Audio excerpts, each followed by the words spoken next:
Vicksburg. So it's in Vicksburg, Mississippi, right on the very important river of the Mississippi River. It was a fortress city and was the last Confederate-controlled section of the Mississippi River. So, the two Army commanders, the Union Army of Tennessee was under Major General Ulysses S. Grant, who we've heard about before, and then the Confederacy was Lieutenant General John C. Pemberton, who was defending Vicksburg. The motivations for the siege. The North wanted control of Mississippi because of its excellent geographic advantages, the Mississippi River. Vicksburg was the nail holding the South's two halves together. If the North could besiege Vicksburg, the South would be split. So basically, it's a huge, huge deal for the North to win this because it's splitting the South into two halves.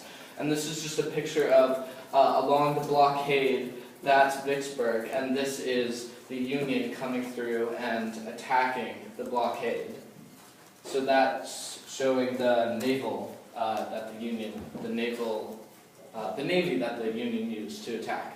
So it was between May 18th and July 4th, and Grant, with the Union, made two assaults and successfully broke through the strong Confederate fieldwork not on the river, around Vicksburg.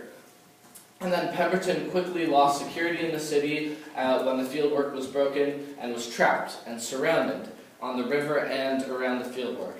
And he was ordered to evacuate the city, which he did not. He did not evacuate the city. And so this is just showing how they are surrounded by the Union, and this is the Confederacy. So Grant basically besieged the Confederate Army and waited it out until they all starved and were starving, and then finally he got a note and they surrendered on Independence Day, which is kind of sad.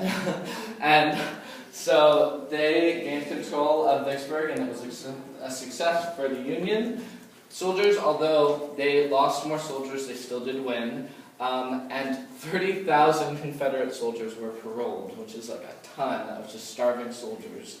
And they paroled, were paroled. And it was considered Grant's biggest success, although he had many successes before.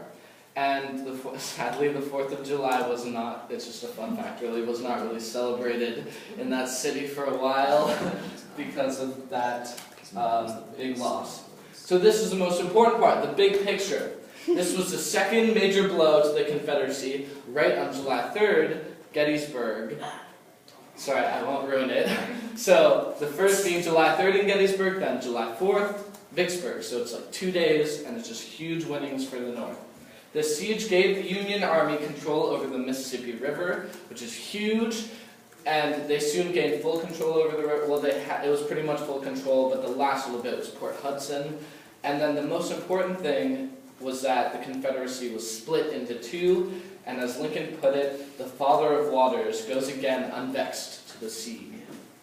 Awesome!